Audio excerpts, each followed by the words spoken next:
Zaman dahulu kala, ada seorang janda tua bernama Mbok Sarni.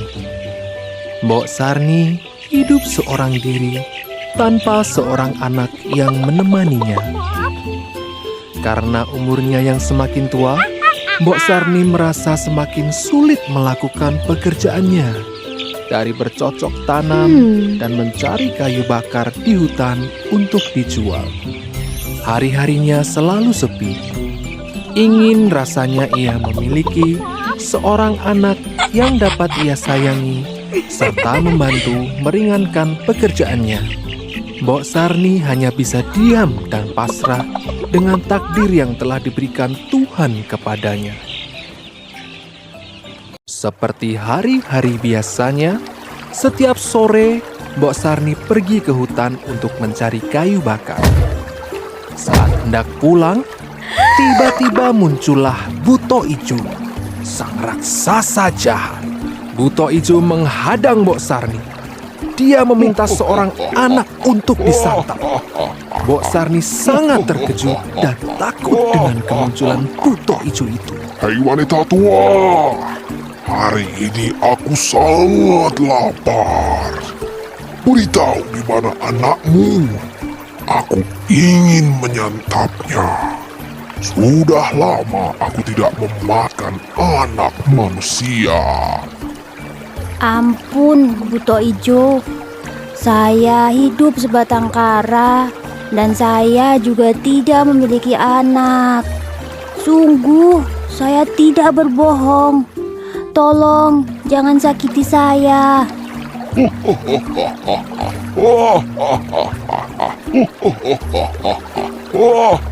Tanpa diduga, Buto Ijo memberi biji mentimun kepada Mbok Sarni. Wanita tua, aku tidak akan menyakitimu. Sebagai gantinya, tanamlah biji mentimun ini. Dalam 2 minggu, kau akan memiliki seorang anak. Apakah Tuan Buto Ijo akan memberiku seorang anak? Terima kasih atas kemurahan hati Tuan Buto Ijo. Tapi ingat, ada syaratnya. Kau harus menyerahkan anak itu ketika ia berusia 6 tahun. Tanpa berpikir panjang, Mbok Sarni pun setuju dengan syarat dari Buto Ijo. Mbok Sarni sangat senang. Harapannya selama ini bisa menjadi kenyataan. 2 minggu telah berlalu.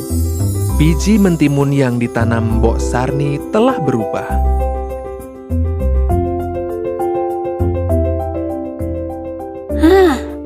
Ini sudah 2 minggu. Sesuai perkataan Buto Ijo, biji timun darinya telah berbuah.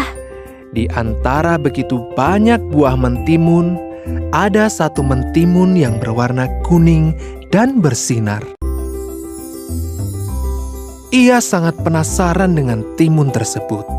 Kemudian, Mbok Sarni memetik timun itu dan kembali masuk ke dalam rumahnya.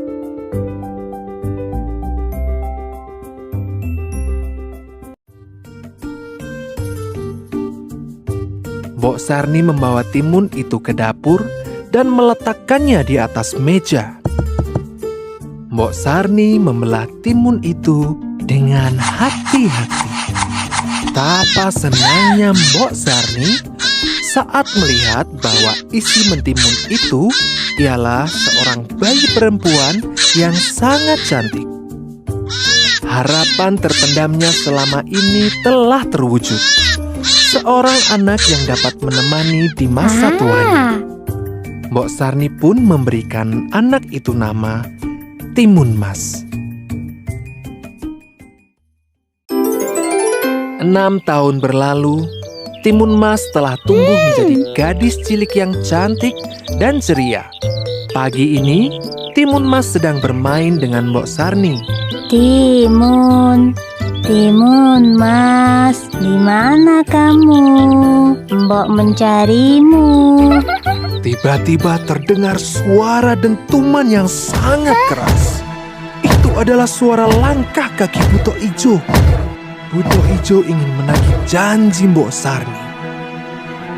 Sudah 6 tahun berlalu.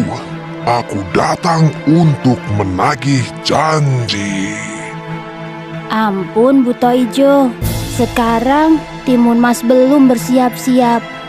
Datanglah lusa, saya akan menyerahkan Timun Mas. Mbok Sarni minta waktu sampai besok pagi. Mbok Sarni tidak sanggup menyerahkan anak kesayangannya.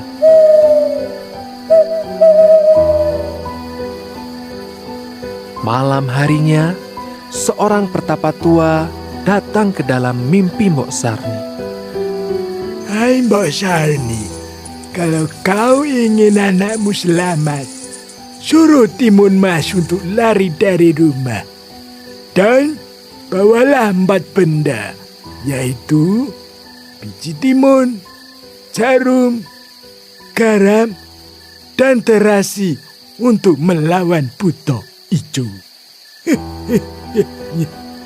Mimpi ini seperti kenyataan dan seolah menjadi petunjuk bagi Mbok Sarni. Anak yang sangat disayanginya memiliki kesempatan lolos dari raksasa jahat tersebut. Pagi hari pun tiba. Sesuai petunjuk dari petapa semalam, Mbok Sarni menyiapkan bekal untuk Timun Mas. Dia pun berpesan, jika Buto Ijo mengejar, lemparkan senjata itu satu persatu. Ketika bekal itu sudah siap, tiba-tiba sang Buto Ijo datang. Mbok Sarni memerintahkan Timun Mas untuk lari ke hutan. Buto Ijo tahu dia telah dibohongi oleh Mbok Sarni. Ia sangat marah. Ia segera berlari mengejar Timun Mas. Hei Buto Ijo, kau tidak akan bisa menangkapku.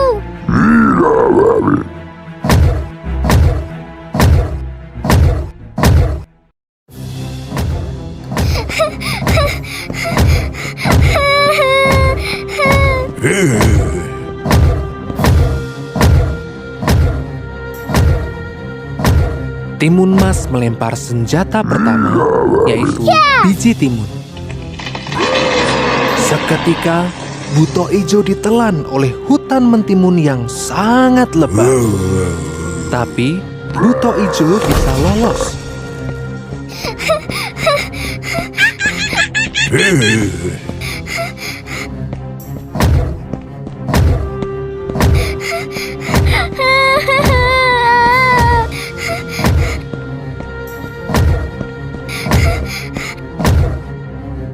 Kemudian Timun Mas melemparkan jarum. Jarum itu berubah menjadi bambu-bambu yang menusuk tubuh Buto Ijo.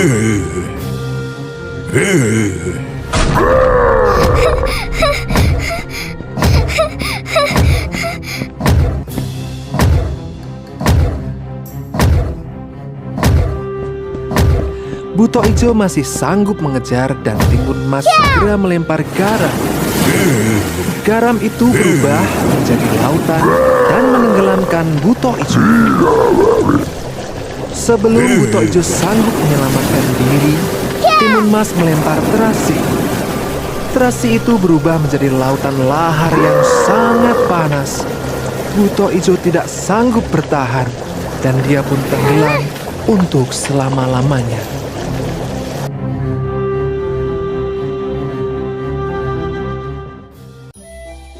Mbok Sarni bersyukur bahwa Buto Ijo sudah tiada. Ibu, aku pulang ibu. Aku bisa mengalahkan raksasa itu. Anak yang ia sayangi sudah tidak akan diambil dan disakiti oleh Buto Ijo. Mereka pun hidup bahagia selama-lamanya. Nasihat dari cerita ini adalah, kebaikan akan selalu menang melawan kejahatan. Berperilakulah yang baik agar mendapatkan teman-teman yang baik pula.